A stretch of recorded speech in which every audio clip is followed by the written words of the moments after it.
Sen Shagin Yadrupye Pemanjune Shisudrai Kurdu Kandro Perkoranji Jinsu Dadrupki Chinji Laptir Sexu So Guru Pema Siji Hum Hum Orji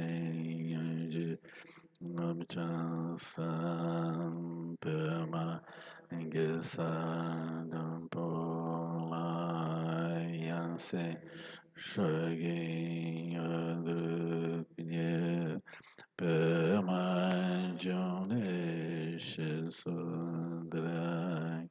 Kurdu Kandro Mampe Kor Jiji Jisu Dadrupki Chinji Laptir Sexu So Guru Pema Siji Hom Hom Jim Namcha San Pema Gesa Nampola Yanse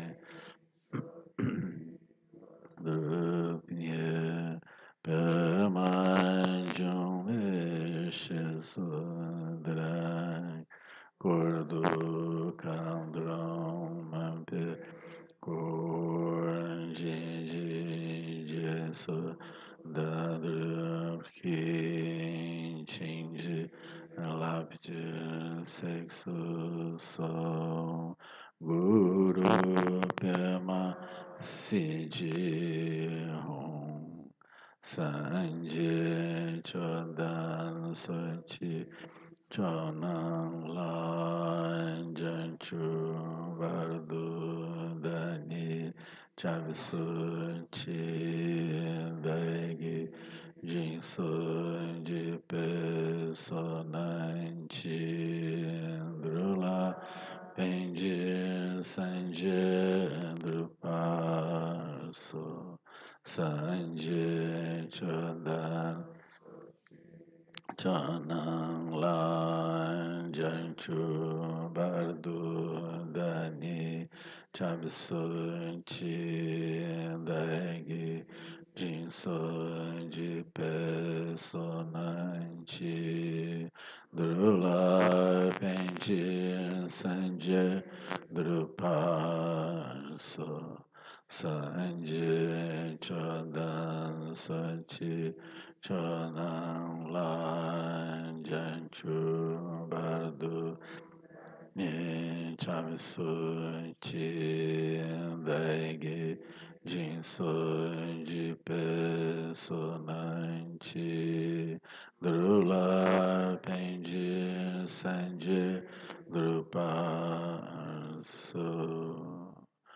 Om Belza Guru Pema Siddhum Om Belzara Guru Pema Siddhum Belzara Guru Pema Siddhum Om Belzara Siddhum Om Belzara Guru Pema Siddhum Om Belzara Guru Pema Siddhum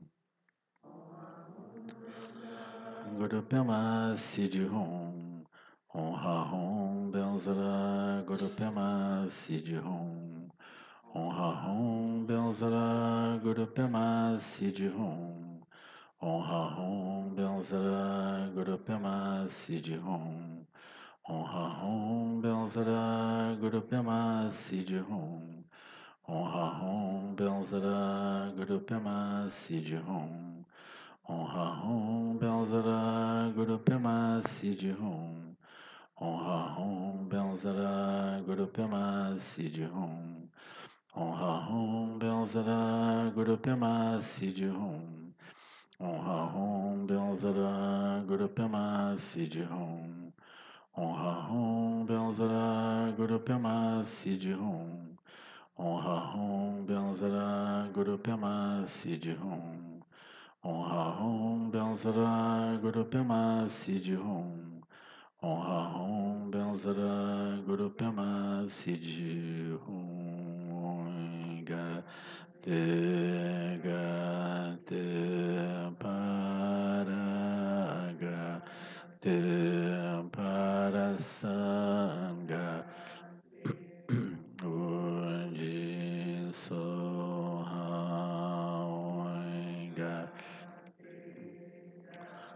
Te Paraga Te Parasanga Te Bundi Sohaoinga Te Gate Paragate Parasanga Te Bundi Sohaoinga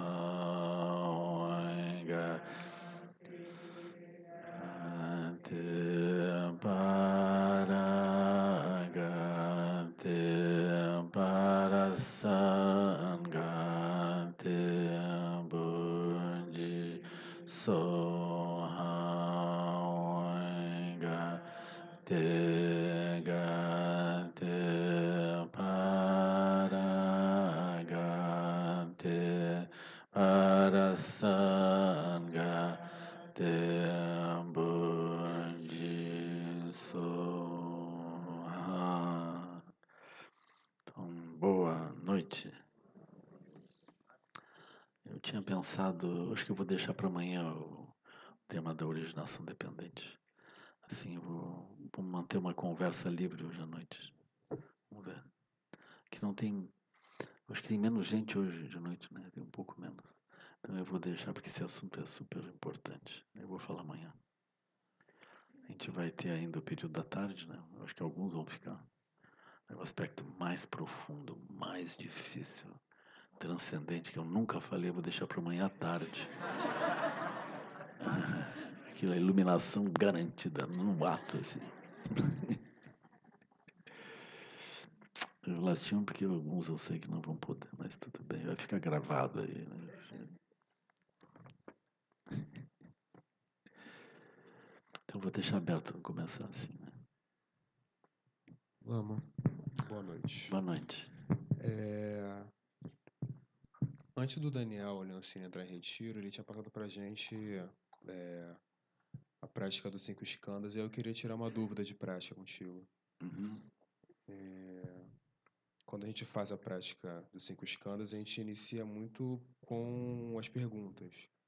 Por exemplo, a minha mente é eterna, a minha mente muda de acordo com o objeto. E através dessa pergunta, tentando chegar a um estado de mente. E às vezes eu pulo essa parte das perguntas, tentando já trazer esse estado de mente sem as perguntas. Eu queria saber se tudo bem fazer assim. Essa prática, eu não sei bem como é que começou, eu não conheço bem essa prática. Tá certo que eu ouvi falar dos 5 escândalos, né? Mas a minha conexão com a prática, com os 5 escândalos, ela diz respeito ao Prajnaparamita, né? Então eu não conheço um outro roteiro, mas talvez tenha. A gente está fazendo através do livro do Khenpo Tsuntra Gyatso Rinpoche, que é Pode ser. Caminho Progressivo para a Prática da Isso, tá. Verdade. Uhum. Estágios progressivos da meditação. Isso. Aham. Ele começa a descrever abordagens em diferentes linhagens, diferentes abordagens. Assim. Esse provavelmente é se é que eu me lembro bem, isso pertence à abordagem do caminho do ouvinte ainda. Né? Mas a gente não usa isso como prática, eu não tenho de memória também, porque eu também nunca pratiquei desse modo, né? É assim, então a pergunta ficou prejudicada. Tudo Assim, bem, né? obrigado. Tá bem.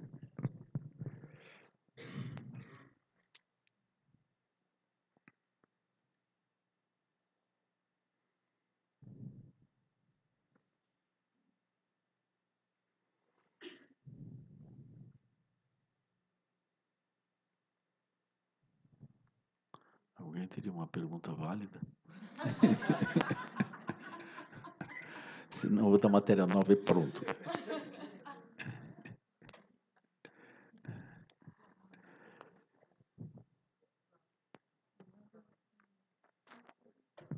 Oi, Lama. Oi, Boa noite. boa noite. Hoje de manhã você falou um pouco de como você tem explicado para a Thalita e para o Henrique sobre como é crescer, entrar na máquina e depois fazer outras coisas. E eu queria que você falasse um pouquinho mais de como os jovens hoje podem fazer outras coisas. Porque eu estou no momento de transição. Eu entrei na máquina, eu trabalho no mercado financeiro há 3 anos. Eu fiz tudo que meus pais queriam, Deve ganhei estar ganhando dinheiro. bastante dinheiro no Ganhei mercado bastante financeiro. dinheiro, eu ganhei. Mas estou exausta, estou emendando uma doença na outra, enfim. E acho que quando eu vi que eu conseguia estar ali por algum tempo e aquilo começou a ficar totalmente disfuncional, mas ao mesmo tempo eu sou o orgulho dos meus pais porque eu estou ali. Então é muito complexo. E agora eu estou saindo e eles estão mal com a saída e eu não estou saindo para não fazer nada, eu estou saindo para fazer mestrado fora, mas isso é meio que uma desculpa para eu parar e pensar nas outras coisas que eu quero fazer e que eu não me permito pensar nessa situação. Isso não é uma coisa muito fácil, porque o samsara ele não tem solução. Né? É tudo que eu consegui descobrir até agora. Assim. E casualmente o Buda também acha isso. Né? Então aquilo, qualquer lugar que a gente vai tem obstáculos correspondentes. Assim, né? Só tem um lugar que é, que, é, que enfim, é um lugar válido, que é o aspecto internalizador. Né? Se a gente começa a filtrar as experiências a partir do aspecto interno, então a vida começa a valer a pena, seja onde for. Então, por exemplo, dentro do mercado financeiro pode ser interessante. Já pediu demissão? Não? Aí eu sempre brinco, né? Primeiro você resolve todos os problemas onde você está, com a prática, né? Aí tudo bem, aí a hora que você quiser sair, saia. Porque, enfim, aqueles problemas que a gente não resolve com a prática naquele lugar, eles depois atacam em outro lugar. Porque aquilo é uma estrutura interna que tá trazendo essa dificuldade, né? Então eu acho interessante, assim, esgotar aquilo e aí sair. Né? Mas não sai porque, não sai gritando, né? Não sai por desespero. Sai com aquilo. Então, uma forma de produzir um encantamento no lugar onde a gente está é introduzir outros elementos, tipo, por exemplo, operar com as 5 sabedorias, né? Entender os outros nos lugares deles, né? Ver, se alegrar com as coisas boas, propiciar coisas boas para os outros. Entender que aquilo não vai a lugar nenhum mesmo, né? Que é a terceira sabedoria. A quarta sabedoria, evitar ações negativas e produzir ações positivas e operar a partir da ação de poder, ação pacificadora, incrementadora e irada, né? E não perder o foco do aspecto primordial da armata. Aí pronto, em qualquer lugar que tu chegar, aquilo super funciona. Então essa é a nossa prática, né? Então o que a pessoa fizer e mantiver isso em mente, ela transforma em prática. São as 5 sabedorias. A pessoa vai perceber que se ela faz isso, as 4 qualidades incomensuráveis surgem naturalmente, as perfeições também surgem naturalmente. Aí a vida começa a valer a pena onde a gente estiver, né? Esse é o ponto, né? Mas isso não quer dizer que então a gente vai ficar preso no mercado financeiro. Não quer dizer isso. Porque tem uma mobilidade. Então, olha aquilo, o que eu tinha para aprender aqui, o que eu tinha para beneficiar, tá pronto. Aí tô me movendo. Aí vai para um outro lugar, assim, né? Mas, por exemplo, se a gente sai de um lugar porque ele é ruim, e nós vamos em direção a outro lugar porque ele parece melhor, isso pode produzir frustrações sucessivas. Esse é um tipo de tentar resolver a situação pelo aspecto externo, né? Aí ele não vai resolver nunca, mesmo que pareça óbvio que aquele lugar é melhor, a gente vai para lá, mas daqui a pouco aquilo também tem os seus obstáculos, né? Esse que é o ponto. Então a gente estuda para poder chegar nos vários lugares, né? Se a gente não tiver uma formação, não consegue chegar nos vários lugares, não consegue entender os vários mundos. Mas quando tu chegar, tu não fica como alguém que pertença e esteja preso naquelas circunstâncias, né? Esse que é o ponto, assim, né? Mas essa chave de operar com as 5 sabedorias, ela termina gerando os meios hábeis. Então, do jeito que a pessoa for se movendo, mesmo que ela saia das estruturas todas, ela termina trazendo benefício aos seres e andando, e aquilo é que vai garantir o funcionamento da pessoa. A capacidade de gerar mérito, né? A capacidade de ser útil, de trazer benefício. E a capacidade de trazer benefício depende crucialmente da nossa habilidade com as 5 sabedorias. E na decorrência, as 4 qualidades incomensuráveis, 6 perfeições. Aí a pessoa está imune, ela anda pelo mundo. O Buda andou pelo mundo, não teve problema nenhum. Aí os alunos do Buda também andaram, aquilo tudo andou. Tá certo que sempre tem uns probleminhas assim, mas aqui tem estruturas kármicas, as pessoas olham, né, com uma visão específica. Então não é que o Buda esteja fazendo coisas erradas, mas eventualmente ele desagrada as pessoas, né? Mas ele foi bem. Morreu de morte morrida, não de morte matada, né? Então tá bem, assim. Mas teve alguns alunos do Buda que morreram de morte matada. Foi assim, né?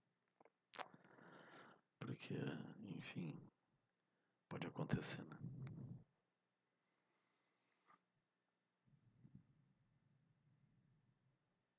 Mas eu ficaria bem tranquilo se a pessoa tem essa capacidade de gerar méritos, olhar para os outros, entender os outros, trazer benefícios, e ela encontra nisso alegria também, a pessoa está garantida, ela vai funcionar bem. O obstáculo para nós é que a gente fica demandando coisas por gostar ou não gostar, além dos méritos que a gente tem. E quanto mais a gente está focado nisso, menos méritos gera, aí nós precisamos de outras coisas para nos salvar. Aí as pessoas acionam propriedades, elas acionam um mundo financeiro, um mundo econômico. Elas tentam se apossar de coisas que os outros poderiam querer, ela começa a vender e começa a trocar coisas para poder ter os méritos, para ter o que ela aspira, né?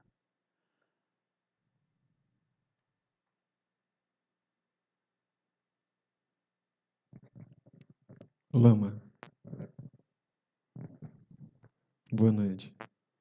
Em primeiro lugar, eu queria agradecer, porque assim já teve há acho que uns 6 ou 7 anos eu lhe acompanho, e assim foi um processo muito intenso. A minha vida é um processo muito intenso, e eu não tenho pergunta alguma, tá? Antes de é apenas uma vontade de me expressar e falar alguma coisa, e, enfim. Eu cheguei a fazer uns 3 retiros fechados, e um desses retiros foi muito marcante. O primeiro foi muito marcante. Eu fiz aquele que faltou água, que faltou luz lá em Viamão, porque teve excesso de água que encheu, Ah, né, encheu antes. ah, Então foi um retiro muito marcante. E em um desses, eu assim, eu comentei com o senhor que eu tive grandes experiências. Eu viajo muito, então, enfim, teve muitas experiências mentais, assim, foi muito pro pouco que eu tinha de prática meditativa dentro dessa abordagem daqui, de olhos abertos, centrado nos 5 lungs. Eu sempre falou que falou assim, você ainda esse retiro vai repercutir muitos anos na sua vida. Então, quando foi em 2017, eu fiz meu último retiro lá em Viamão, era um retiro de verão. Eu tinha uma irmã que ela estava no processo de passagem e ela, depois disso, terminou o retiro, alguns meses depois ela foi embora. E logo depois disso, eu já tinha trazido meus pais para morar comigo, a gente morava junto, porque meus pais estavam em um processo de envelhecimento, eu também, sem dúvida, eu tenho 56 anos. E o processo foi ficando muito intenso. Eu tive, assim, durante muito tempo, eu tive uma relação muito difícil com meu pai, e aos 18 anos eu falava assim para mim, eu não quero que um morra primeiro, quem morrer primeiro, eu quero que pacificar essa relação. Eu não usava essa palavra pacificar, eu utilizei a partir daqui. E a verdade é que nesses 2 anos, logo após a morte da minha irmã, meu pai entrou num processo de uma degeneração orgânica, mental, mas foi um processo assim muito enriquecedor, muito enriquecedor, porque nós já havíamos nos aproximado bastante e eu senti a pacificação, ele me reconhecer na figura de um filho e eu reconhecê-lo na figura de um pai dentro dessas expectativas de maturidade e de paz, sabe? Não de conflito. E aí ele vai fazer, no dia 10 ele foi embora, eu fiquei assim extremamente pacificado, não tenho nenhum conflito, fiz o que eu achava que eu devia ter feito, né? E quando foi nesse tempo, né, que eu comecei a frequentá-lo, eu lembro muito que um amigo meu, eu fui estudante de física, não me formei, mas eu frequentei faculdade de física, então eu me lembro que um amigo meu falou assim: olha aqui, Ricardo, o senhor estava falando sobre conceitos da mecânica quântica por uma abordagem budista, aquilo, pá! Então, eu frequentei uma sanga em que eu vivi 18 meses internos com monges e, paralelamente a isso, eu tinha uma atividade que era uma atividade assim que colocava em perigo a vida. Mas eu sempre tinha, eu acho que por um pouco de extremo impulso e um pouco de inconsequência, eu ia levando aquilo, mas eu sempre ia com esse olhar do Dharma. Eu me lembro que o senhor falou das 4 ações de poder, e eu peguei das 4 ações, as 4 ações de poder, não, as 4 A ações. primeira de poder, pacificadora. As 4 ações. As 4 ações. As 4 4 ações, formas de ação. eu lembro que eu peguei a ação de poder como uma prática. Aham. Então, eu estou fazendo todo esse relato, por quê? Porque durante esses 2 anos que eu não estive aqui, toda essa polaridade, né, do samsara, essas adversidades das mais diversas espécies, eu tenho procurado fazer isso. Então, quando foi esse retiro agora, eu tinha me preparado para vir, meu pai ainda estava vivo. E eu nem imaginava, né, que fosse acontecer dele partir no meio disso tudo. E ele foi. Aí, quando ele foi, eu fiquei assim, eu falei, pô, como é que vou ser reintroduzido ao processo dos retiros, das práticas formais e tudo mais. Sempre com muito tropeço, assim, com muita determinação, com muita motivação, mas com uma ignorância assim, bem alta também, muitos tropeços. Consolidada. Mas eu levantava e seguia, sabe?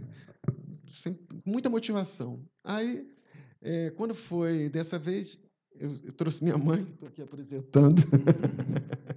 Aí, Bem-vinda.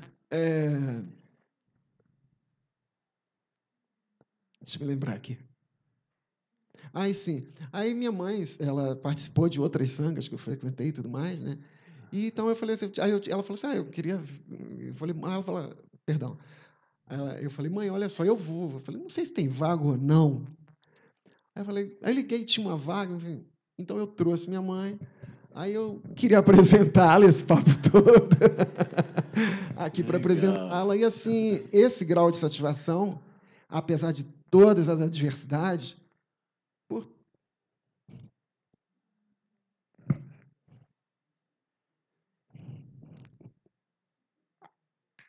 permanecer no Dharma. Aí era só isso. Muito bom. Agradecer sua bênção. Eu mandei uma vez pelo Felipe, né? Aham. Eu mandei uma mensagem para o senhor, porque estava num momento meio assim, eu só queria esse contato. Então, só queria agradecer Também. por tudo isso. Obrigado. Obrigado pelo relato. Você é um bom menino, né? Engana bem, né?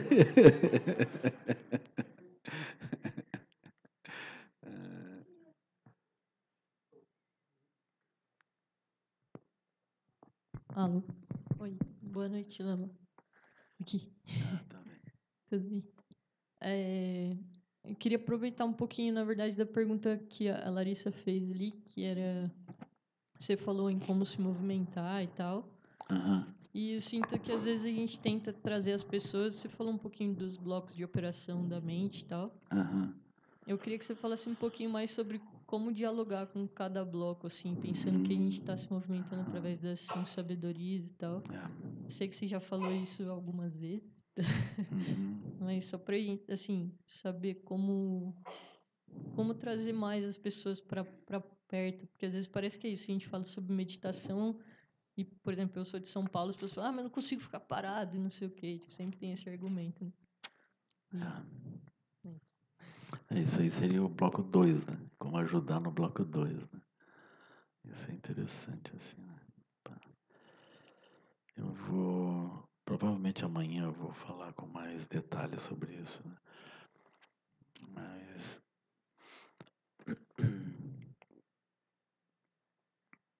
O caminho da meditação, ou seja, o bloco 2, ele é complexo, ele tem muitos itens, e a gente divide isso em muitos itens também, né?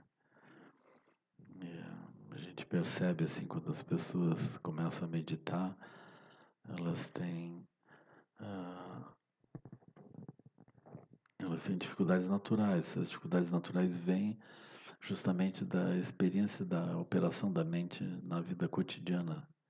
Então a pessoa está vinculada a muitas coisas excitantes ou traumáticas e problemáticas, e a pessoa é invadida por aquilo. A pessoa não tem nem a sensação de que aquilo é ruim, porque, enfim, pode vir boas ideias para resolver os problemas que a pessoa está vivendo. Mas essencialmente a pessoa está num caminho externalizador. Ela usa o silêncio para ficar tricotando ou fazendo crochê, né? Para ampliando os laços que ela sente que é necessário, assim, né? Então esse é o obstáculo. Então, na medida em que a gente está fazendo, a gente tem vários empreendimentos, esses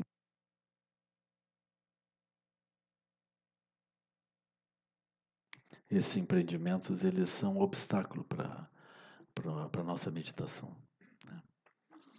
Então a gente precisaria, no mínimo, reduzir um pouco isso e pacificar as relações. Então esse processo de pacificação das relações ele é preliminar, assim, né?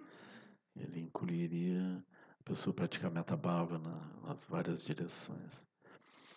Mas mais eficiente do que isso é a pessoa contemplar os ensinamentos das 3 primeiras nobres verdades que o Buda descreve. E ultimamente eu tenho colocado muita ênfase nisso, assim, né? Porque sem isso aparentemente não vai funcionar mesmo. Se a pessoa não entender o aspecto do samsara e a prisão, como ela se estabelece, a pessoa não aspira a sair. Aí quando ela vai meditar, ela está meditando, mas ela não tem uma aspiração de sair, nem entende bem o que é estar dentro do samsara ou estar fora, qual a origem do sofrimento. A pessoa não entende isso. Mas se ela entender e reconhecer que tem uma natureza livre que constrói as várias coisas, ela vai dizer, perdi muito tempo. Por quê? Porque eu estava operando a partir das mentes condicionadas há um bom tempo, achando que as mentes condicionadas vão a algum lugar, não vão. Na verdade, o que é mais profundo em mim é justamente o aspecto livre e não o aspecto específico construído.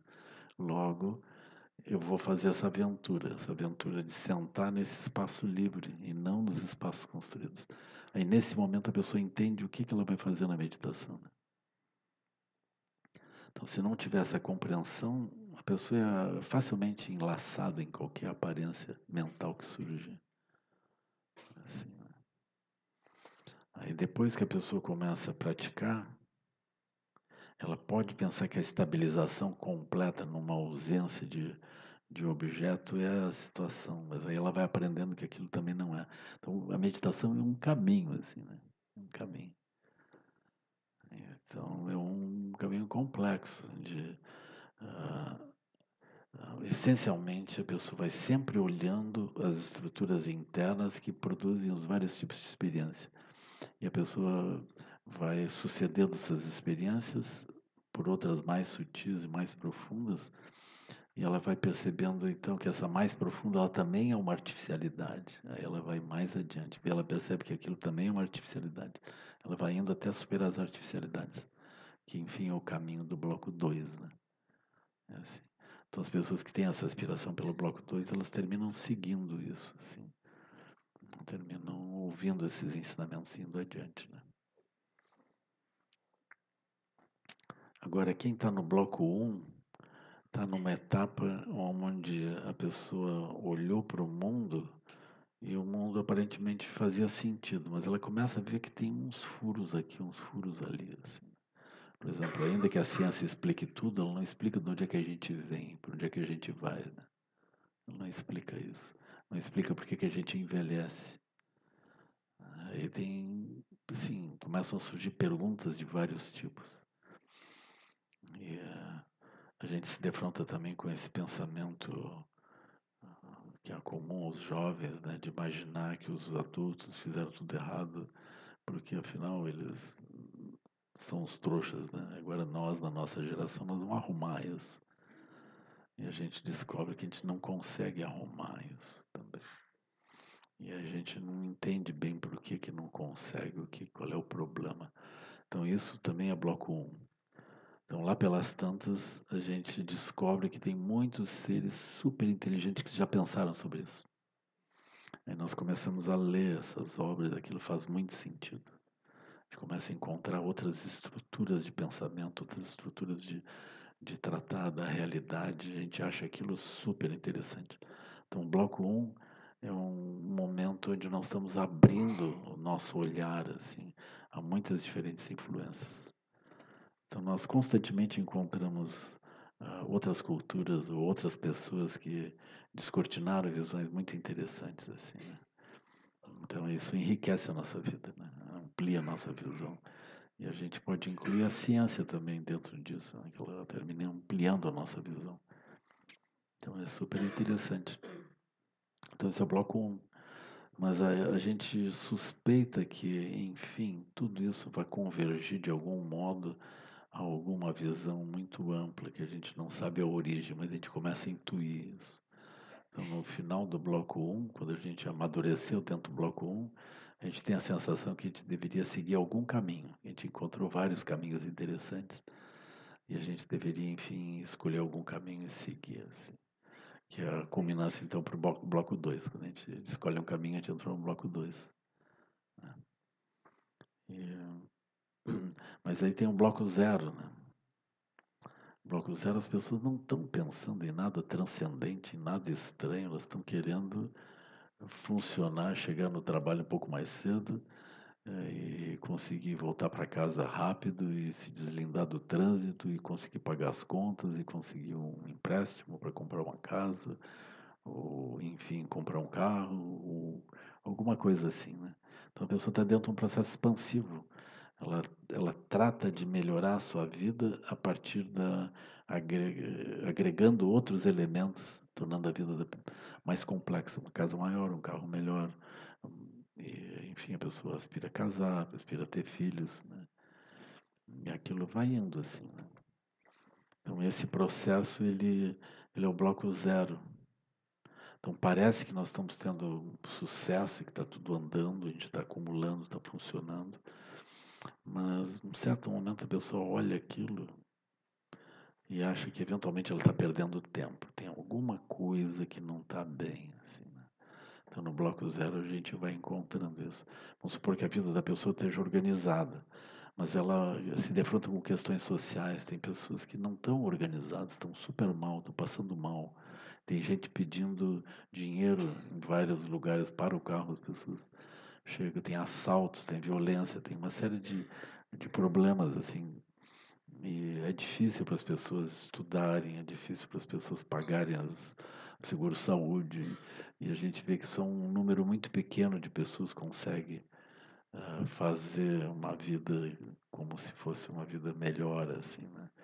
Aí a gente encontra violência de vários tipos, né? Encontra, por exemplo, minorias, né? Que a gente vai localizar, assim, pessoas que vão ser discriminadas por raça, por sexo, por opções variadas, assim.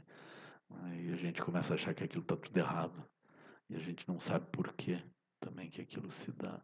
Aí nós encontramos pessoas dentro das nossas casas, pessoas que a gente gosta, que têm posições diferentes e que eventualmente são fechadas em certas coisas, aquilo nos incomoda.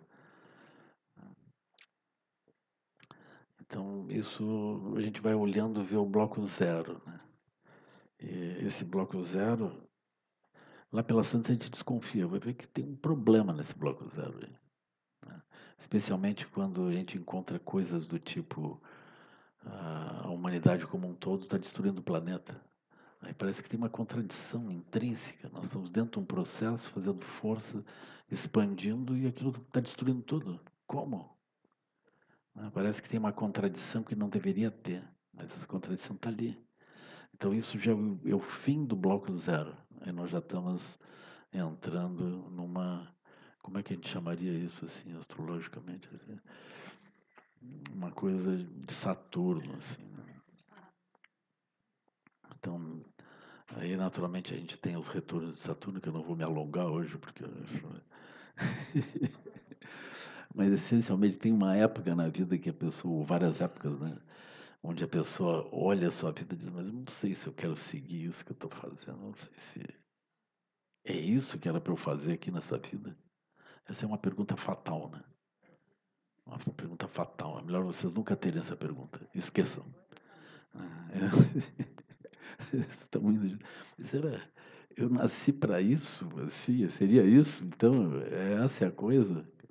Oh, se eu nasci para isso, eu não estou muito contente com isso, não. Eu estou a fim de fazer outra coisa. Então, essa é uma avaliação problemática, assim, né? Assim, e é inevitável. Qualquer pessoa que tem 2 neurônios tem um momento que ela, do segundo neurônio dá um palpite. Assim. Sim. Aí tem essa, vou fazer o quê? Assim. Aí a pessoa vira budista. Essa é a opção, assim, né? Então esse é o bloco zero. Mas tem o pessoal do bloco -1. Né? Então, a pessoa do bloco -1 é assim, eles fundam partidos, né? Eles querem resolver tudo de forma simples e vantajosa para eles e para os outros danou-se. É uma coisa simples, assim. O mundo é assim, pessoal. Ou nós vamos agora idealizar o mundo. Não, vamos simplificar. Né? Cada um quer o que quer, não quer? Então vai lá e faz. Pronto. Passa por cima do que tiver que passar e resolve. Então esse é o bloco -1, que não importa os outros. Ele vai lá e passa por cima e faz o que tu quer. Pronto. Como se não houvesse retorno kármico, né? Como se não houvesse consequência nas ações. É uma incompreensão do aspecto da causalidade das ações. Então, o bloco -1, ele precisa entender esse ponto. Mas, de modo geral, eles não funcionam bem nem entendendo.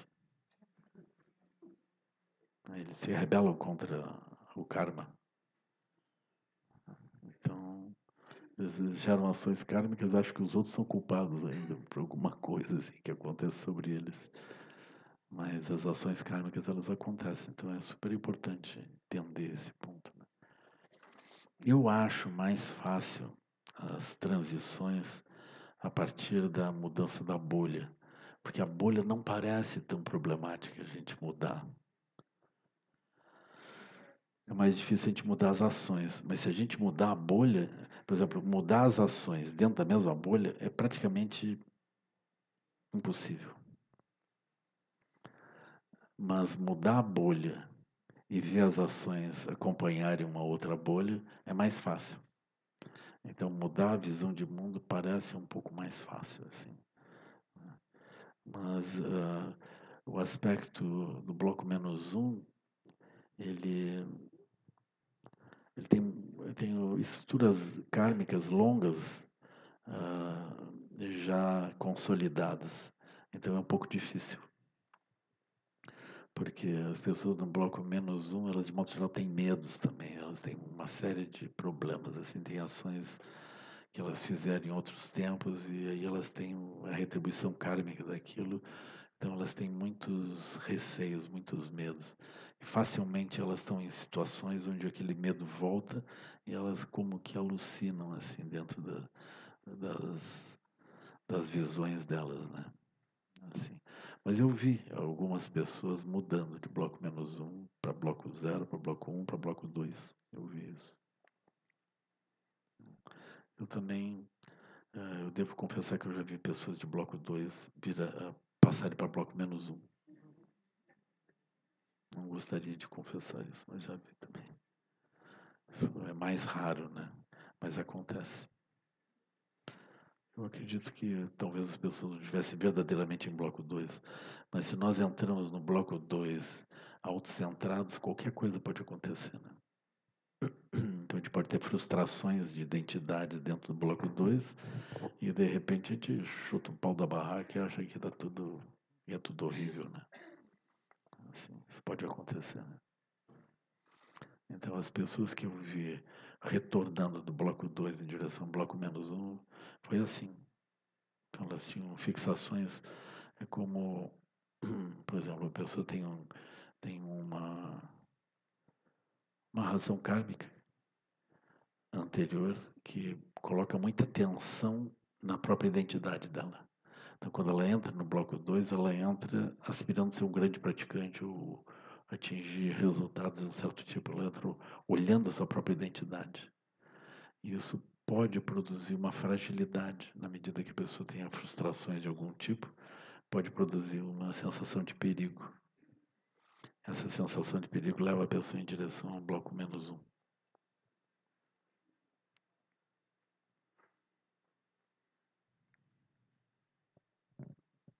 Agora, o bloco 3 é interessante também, porque a pessoa percebe o aspecto mágico da realidade e ela se habilita para usar esse aspecto mágico. Então, ela começa a construir mandalas e começa a utilizar a sabedoria das mandalas para operar, né? Então, isso é muito interessante, assim. É isso. Você está aqui, bloco? Não faz ideia. Isso seria o bloco 0,5. Esse é o bloco 2 enrustido.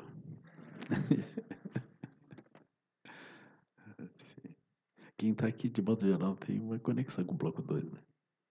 Quem consegue sentar aí por um tempo, não consegue negar, né?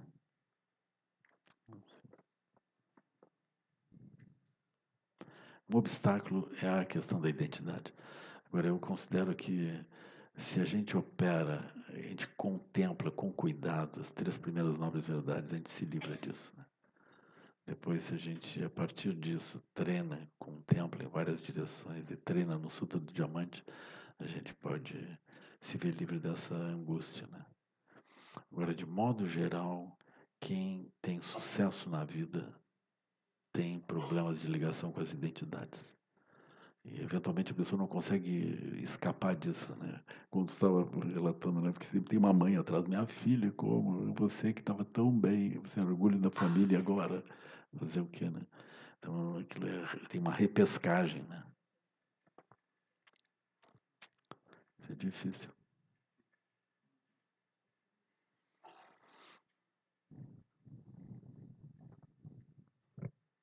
Mas tem vários que... Tem muitas pessoas que saíram das estruturas, assim, né? E sobreviveram super bem, né, Inês? Assim, quantos anos aí? 20, né? 10 anos. Assim, assim.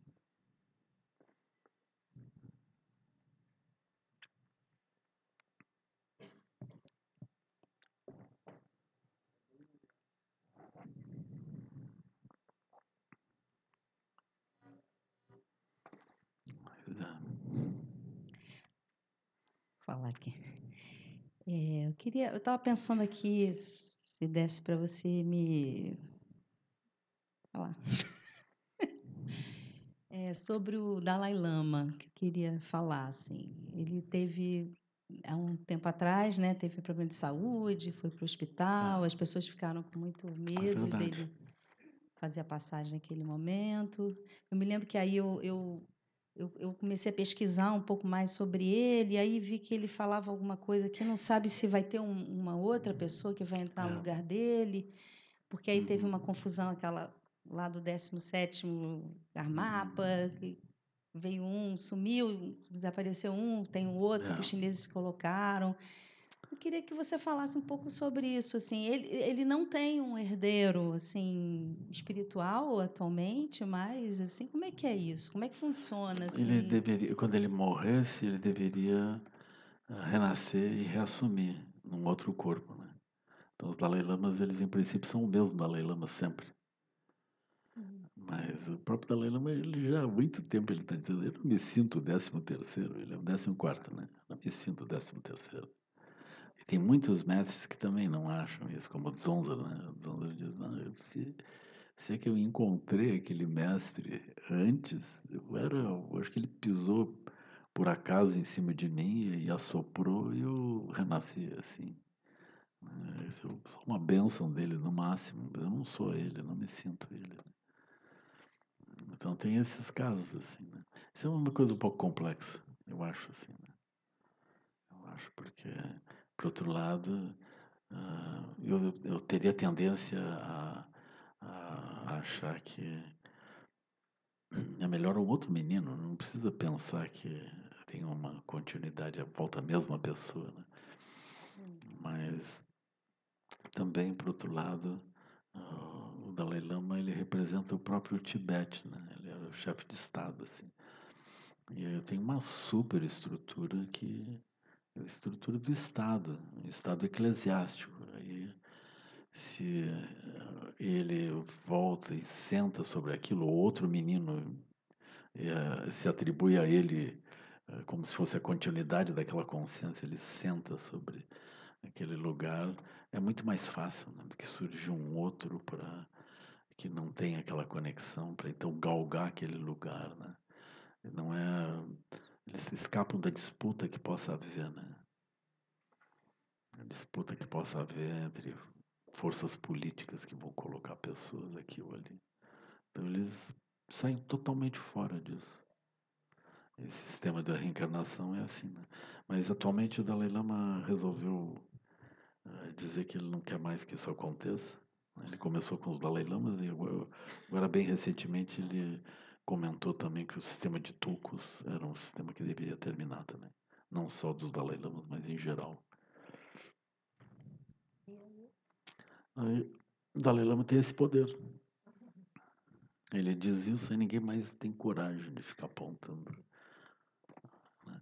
Mas eu acho que é um esgotamento de um modelo de transmissão, assim, né? E o Dalai Lama, ele está sempre olhando com uma forma muito profunda tudo, né? Antecipando tudo. Ele tem essa visão de Tcherezig, né? Então eu acho que está bem, assim, né? Eu acho que já estava maduro para terminar mesmo. Eles o budismo tibetano encontra o Ocidente, é melhor mudar. E a gente poderia dizer que isso também vem de uma realidade, né? Então, muitos tulcos estão abandonando a indicação que eles tiveram. Então, os meninos não estão muito afim de seguir aquilo. Por uma série de razões. Eu até diria que é mais interessante, eventualmente, eles poderem se manifestar de um modo mais livre, né? Do que na forma como a encarnação anterior fez e a encarnação seguinte deveria, em princípio, fazer, né? Então, eles estão cercados sempre de vários assessores que correspondem à continuidade daqueles ensinamentos e daquela forma, que estão sempre ajustando eles para botar eles dentro de um certo formato, né?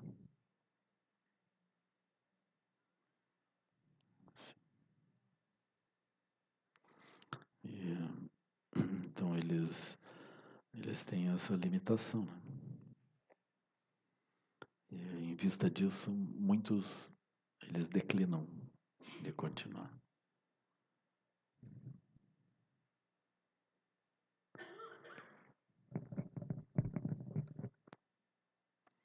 O filho do Lancashire Norman foi um deles, né?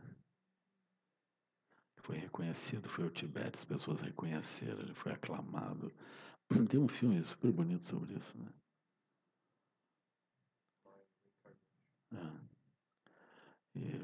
Mas no final ele não seguiu. Isso não quer dizer que ele não tenha lucidez, né? Tem lucidez, mas ele preferiu não seguir.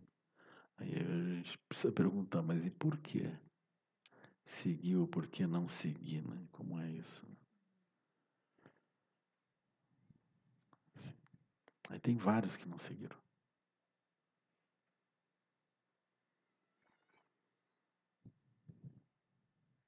Eu acredito que o desafio nesse momento para o Dharma é encontrar uma resposta à cultura como ela está estabelecida, né? E não propriamente, o desafio não é manter intacto como a solução que eles encontraram dentro da cultura tibetana de 1000 anos atrás. Não é esse o desafio.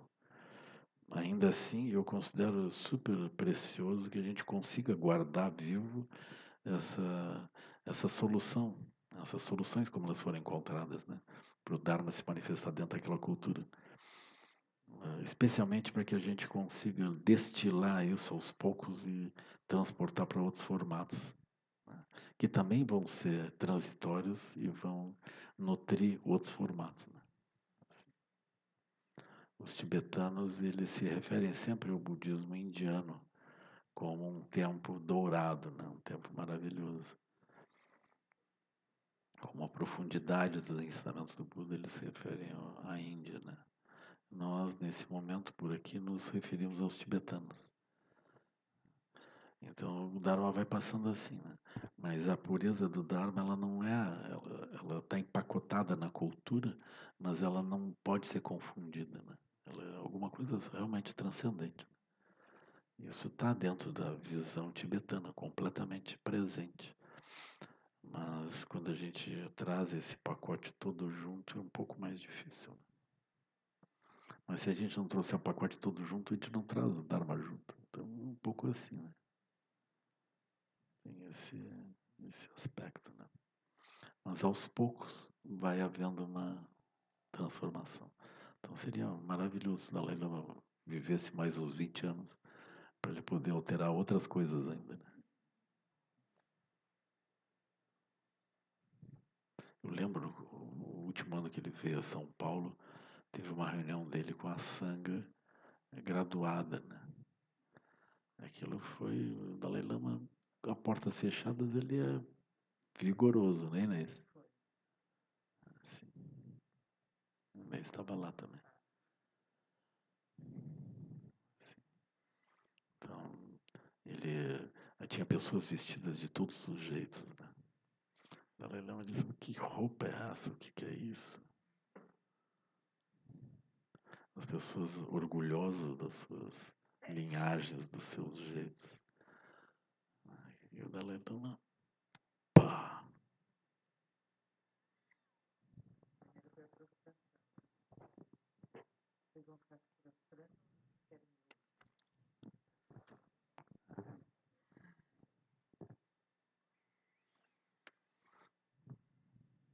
Então, o Dalai Lama vai cortando, vai tirando isso assim.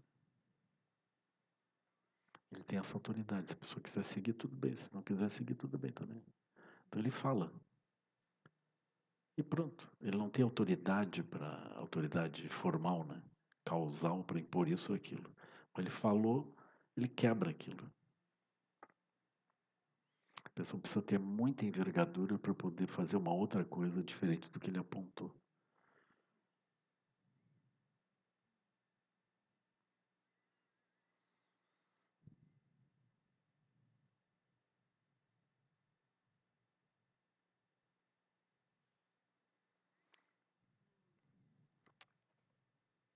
Indo nessa linha que a gente está falando, que o senhor está falando, o Dalai Lama, eu acho que ele tem conversado muito com a ciência, né? É. E no mundo ocidental, onde a gente sempre tem essa coisa da prova, né, do método científico.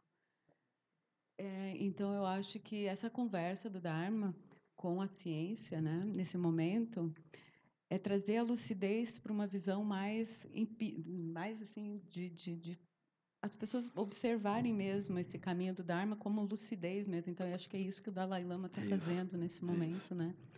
Porque, na verdade, na minha visão, nos 20 anos que eu tenho de prática, não budista, mas eu tenho de prática com yoga e meditação, na outro caminho, o meu caminho foi através do corpo, foi uma outra vivência, e o Dharma eu estou conhecendo mais agora, tem 5 anos, mas desde que eu conheço Inês, que ela chegou em São Lourenço, e eu vejo que o caminho do budismo tibetano, dentro dessas práticas, é um caminho de realmente a gente olhar e ver exatamente que você tem todo esse mundo mental que a gente construiu, todas essas bolhas que a gente constrói, que a gente tem a opção de também de sair disso. Essa lucidez que o Dharma traz, eu acho que é a salvação de tudo, né? Porque quando você olha e vê isso, a gente tem um caminho de fazer. Agora, o que eu, no momento assim, além de tentar manter a prática viva internamente, né, e manter isso, essa lucidez assim desperta o tempo todo, que já é bem complicado já na prática, imagina com filho e problemas e construção de casa e tudo mais, né? E o aspecto da sanga também, né? Que esse ano tivemos um movimento assim meio estranho, né? Então assim tudo isso está me trazendo nesse momento cada vez mais essa questão da lucidez mesmo interna minha, né? Do que o que eu Éden posso fazer dentro do meu caminho de iluminação, de buscar a lucidez, beneficiar as outras pessoas.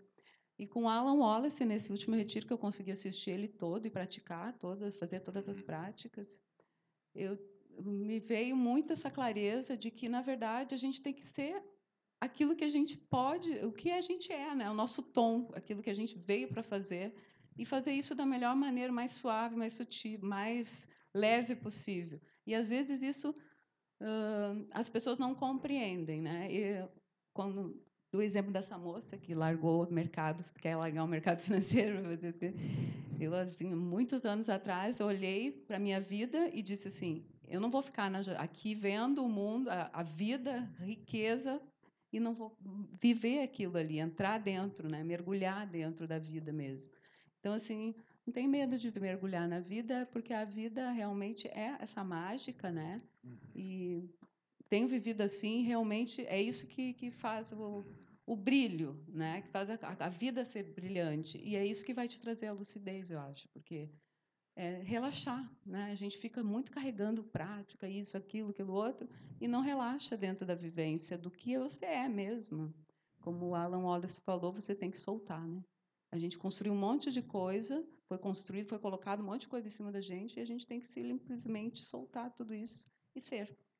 Não sei se é isso que eu entendi, se está certo o que eu estou entendendo. Não, acho que está bem assim. Tu acha que está bem assim? Eu acho. Gratidão.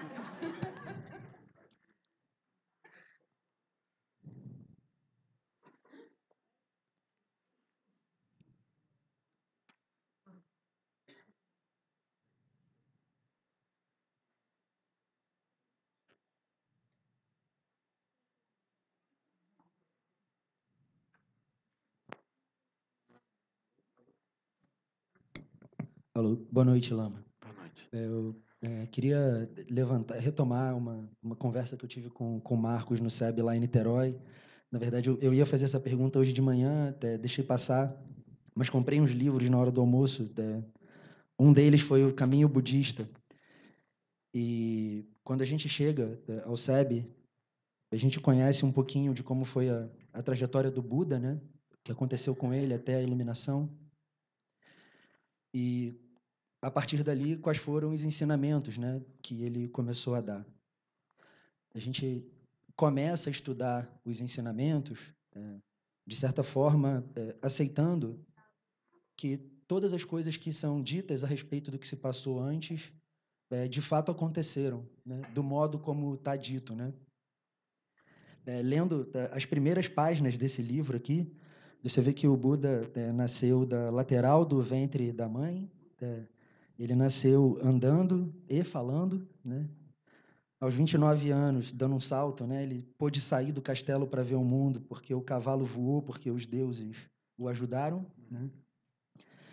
Depois ele saiu para meditar por 6 anos. Nos 2 primeiros, ele comia um punhado de arroz e bebia água. Depois, por mais 2 anos, parou com arroz e só bebia água. E depois, por mais 2 anos, ele nem comia e nem bebia. E aí iluminou e pôde enxergar todas as suas incontáveis vidas passadas, né? Ele tem conhecimento sobre todos os detalhes do passado e do presente. Ele conhece todas as causas e todas as condições, né?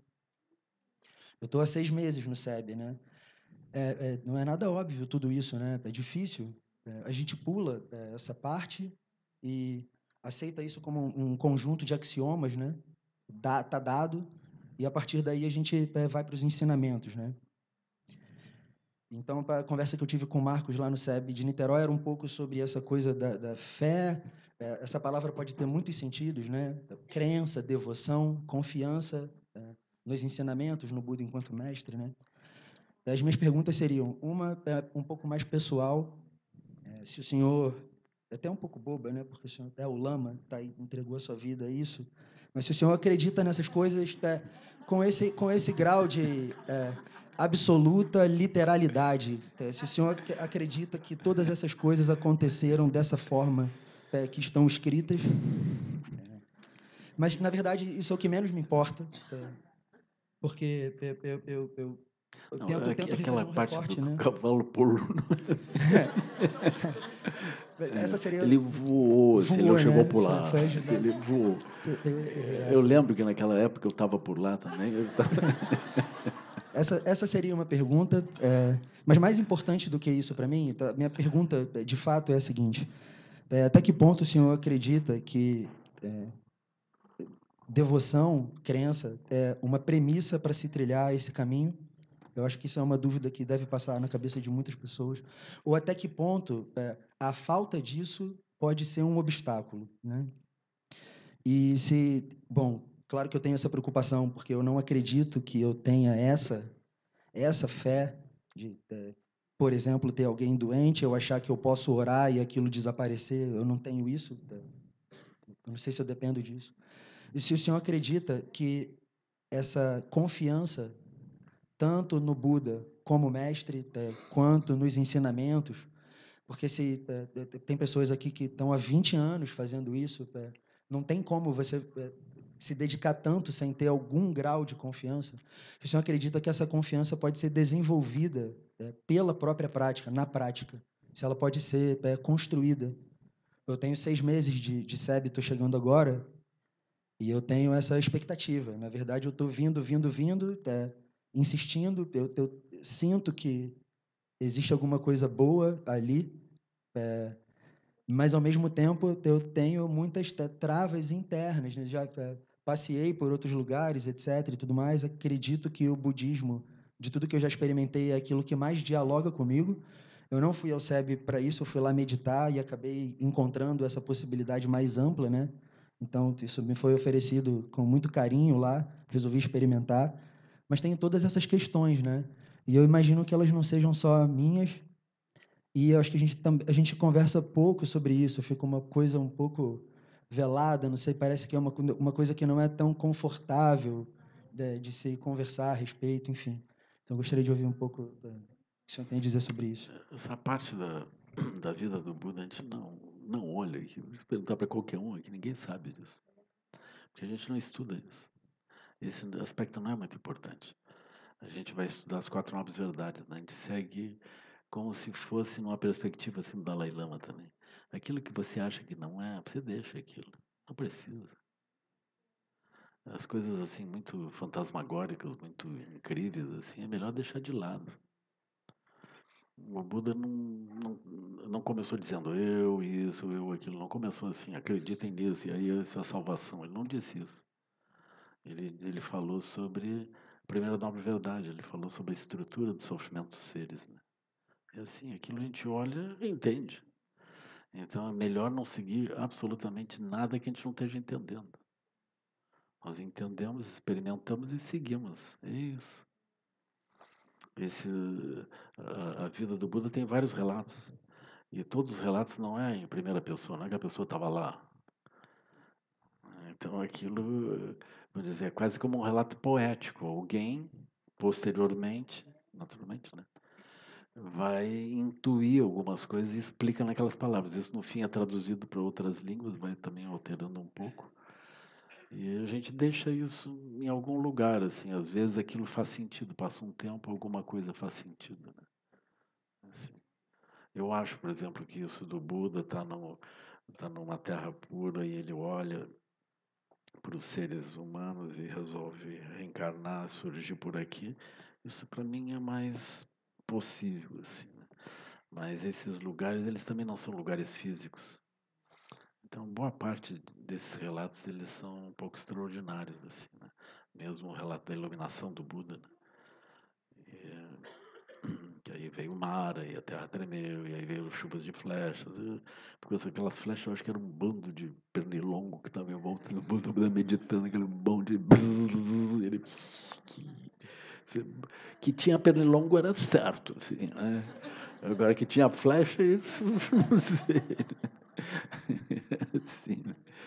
Aí que apareceram as deusas, eu acho que é bem provável, mas não em corpo físico, né? O Buda lá deu uma voada, assim, né? Olhou para aquilo e quase que ele tomou outros rumos, né? Então eu acho que isso está bem, assim, aqueles diálogos com Mara, aquilo, eu acho que não é que apareceu Mara e falou, né? Mas ele viu aquilo, né? Ele viu aquelas várias dificuldades, assim que eu entendo, né? Que eu compreendo essa história, né? Então é melhor não tomar isso de uma forma rígida, né? Ainda assim, o Thiago Rinpoche, eu perguntei algumas coisas para ele sobre esses aspectos mais formais. Ele dizia que todos os aspectos são verdadeiros. Eu achei aquela solução perfeita. Tudo é tudo contraditório, mas é tudo verdadeiro. Tá, essa resposta é boa. Porque, enfim, as realidades elas não são externas, né? Então, de acordo com como nós estamos nos colocando, aquilo vira uma coisa, vira outra. Né? Mas eu gosto da abordagem da Dalai Lama que, enfim, se alguma coisa está sendo dita, vamos ver se aquilo faz tem um nível de realidade dentro daquilo, e nós vamos seguir aquilo que nós estamos achando que é. A gente não vai seguir por fé. Então, o Dalai Lama insiste nisso, né, que a gente não siga por fé. Eu acho que entre seguir por fé e, e desenvolver uma crítica, a posição crítica é melhor do que a fé. Porque a posição crítica, a gente critica uma vez, duas vezes, três vezes, daqui a pouco pode ser que a gente entenda. Mas a fé amortece, né? Ela tira a consistência, tira a energia, ela obstaculiza. Alô? Eu estava pensando mais especificamente no seu roteiro. O primeiro ponto é motivação, e ele é super importante. Então, quanto de devocional existe nisso, ou até que ponto a minha falta de devoção pode me deixar menos motivado? Essa, no fundo, era isso. Quanto Não precisa devoção.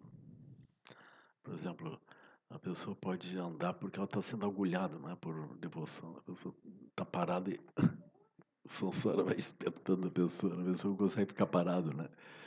Então, a pessoa, ops, eu vou ter que encontrar uma solução para isso.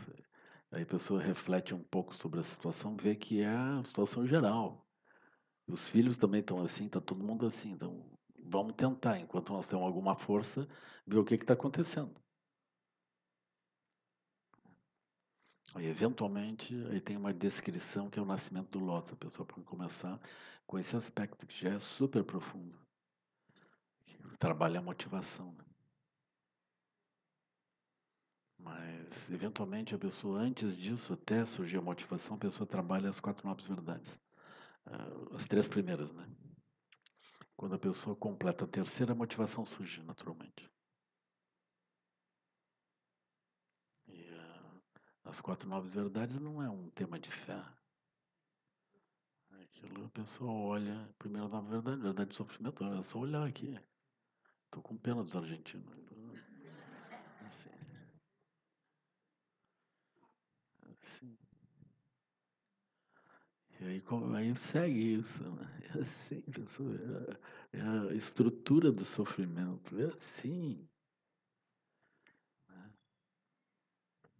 Nós estamos vivos, vocês calculem a quantidade de seres que morrem para a gente estar vivo. E a quantidade de seres que morrem pelos excrementos e lixo que a gente produz.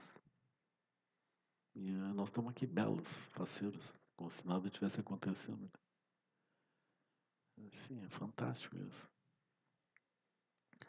Mas esse é o sofrimento comum. Existe sofrimento estrutural. Estão todos envolvidos no sofrimento estrutural. A gente não tem vitórias. A gente sobrevive, mais ou menos. E tem uma hora que não tem mais como.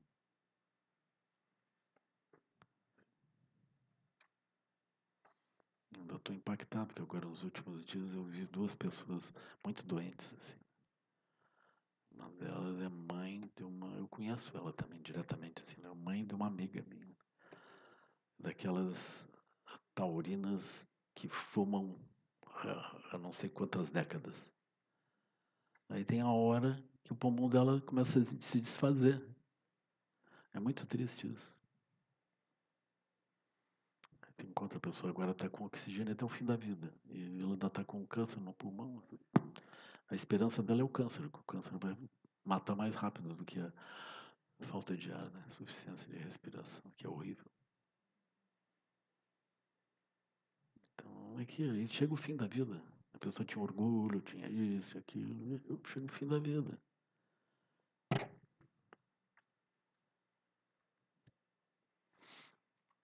Então, aquilo é muito visível, né? Que é assim, né? Cada um de nós pode pensar assim, quantas vezes nós vamos participar do retiro aqui em Araras, né? Eu não sei quantas vezes eu venho aqui ainda, mas 10 vezes eu acho que eu não venho. Essa é a ideia, né? Aí eu vou começar, Araras termina aqui, começa lá. Aí, mas essa é a ideia, né? Assim, quando é que começa lá? Máximo uns 2 anos. Né? Montar um centro de retiro. Né?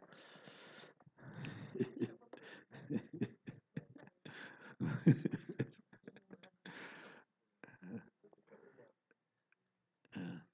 Então tem isso, né? Primeira nova verdade, ela é muito visível, né? A segunda nova verdade, por que que coisas nós sofremos por algumas coisas e por outras a gente não sofre? Então tem um nível de, de ligação, por exemplo. Eu não sei quantos vascaínos se alegraram com, com a vitória do Flamengo. Eu não sei, assim, quantos torcedores do Botafogo, o Fogão que chama, né? Quantos vão se alegrar com os irmãos cariocas? A solidariedade, assim. Eu não sei, né? Então, como é que é isso, né? Então, por que que tu tira sangue de um, bota no outro, funciona? Mas essa coisa de clube já não é bem assim. Né? Então, por que isso? Aí você termina descobrindo as estruturas de referenciais que a pessoa usa, o aspecto interno, né? Aí tu vai localizar, mas isso surge da onde? De onde é que aparece? Isso é construído, assim, luminosamente, né? Tu constrói com energia e aquilo fica marcado. E é assim que são os nossos sofrimentos. É isso. É espantoso. A gente diz, não, mas não é bem assim. Aí tu vai olhando uma por uma das coisas, é assim. Aí tu pega os sofrimentos que tu já sofreu e agora não está mais sofrendo. Como é que é isso? Se aquilo era um sofrimento sério, não era. A situação mudou? Não mudou. Então por que que o sofrimento parou? Eu não tinha pensado sobre o assunto, mas parou o sofrimento. Aí tem sofrimentos que parece que vão matar a gente. A pessoa não consegue dormir, não consegue respirar direito. Assim, sofrimentos de amor, assim. A namorada foi embora, com o melhor amigo ainda. Pronto, a pessoa quer morrer, assim, perdeu tudo, né? Aí passa 2 semanas e pensa, pá, eu acho que foi uma boa, ele levou, aquilo já está tudo resolvido, estou liberado, assim. Então, esse é um ponto interessante. Ah, viu? Eu olhei para ti e ouvi. Foi através dela. Viu? Isso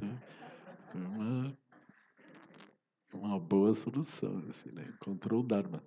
Trocou o namorado pelo Buda.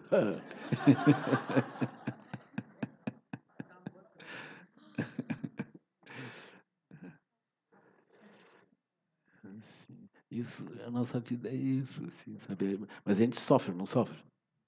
Sofre. Assim.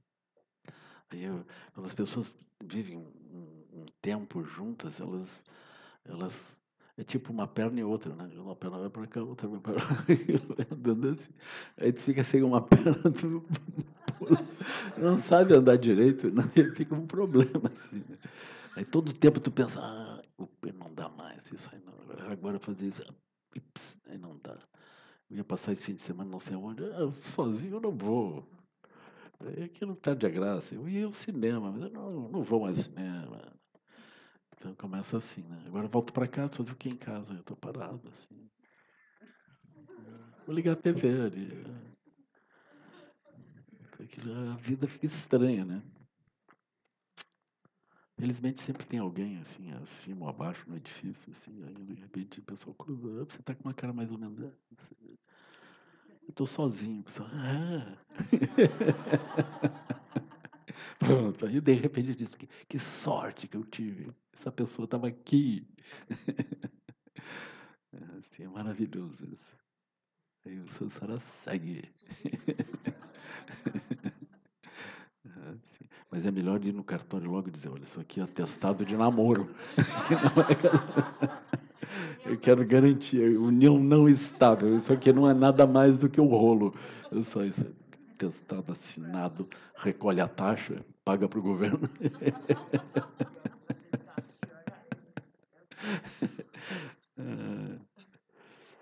Assim, aí, sofrimento existe ou não? Existe. Mas existe a liberação do sofrimento, existe. Assim, nós temos que nos alegrar qualquer dia.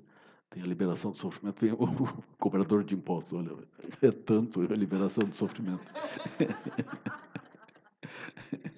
Quantos itens você quer liberar? O quinto item é gratuito. Você paga 4 e ganha o quinto. Mas eu acho extraordinário, assim, né? Porque a gente tem choros e sofrimentos que parecem super dignos e reais, né? E aquilo então não para mais, nunca mais para. Mas para, pessoal. Como é que para? Para porque move dentro. Os referenciais mudam, né? Esse é o ponto. Então isso é super prático, né? Se o cavalo deu pulo ou não deu, eu não sei. Mas que isso que o Buda ensinou é verdadeiro, é. Sim. Se aquilo é montado desse jeito, nós podemos nos liberar, pessoal. Por quê? Porque aquilo é tudo montado artificialmente. Liberação é possível. Terceira nobre verdade. Mas se a liberação é possível, qual é a minha aspiração? Atingir a liberação e ajudar os outros. Pelo menos os amigos. Aí, primeiro item. Segundo item, meditação. Chamada. Estabilizar para ter, eventualmente, lucidez. Metabava, né, em todas as direções, para não deixar nenhum gancho. Aí nós vamos vendo, né? Ponto fácil. Então, que os méritos desse encontro se expandam e toquem a todos. Que o Mestre Universal da Paz e da Compaixão, Sua Santidade Dalai Lama, juntamente com todos os mestres e todas as tradições que veiculam essa mensagem, tenham longa vida. Que todos estejam a salvo de gerar pensamentos negativos, obstáculo mais destrutivo. Que esses pensamentos nunca surjam em nossa mente. E que todos os seres também estejam livres de pensamentos negativos. Quem lute o som, lute. Sasson Japar Peldrugyo Chosun Adang Midrado Sungele Chu. Mas a tua mãe tem uma cara super simpática, né? Deixar assim, né? É ótimo, né? Super linda. Você é um bom rapaz, né? 56 anos, solteiro. Né? Não sei se é solteiro ou não é. Mas tá aí, né? É, e aí veio com a mamãe, ele é de família, é ótimo. Mamãe é ótima também. Né? Pessoal, a felicidade está aí.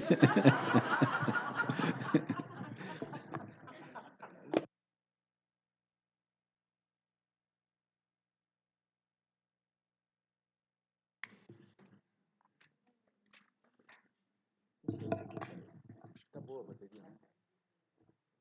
Não, não. Dá uma olhada.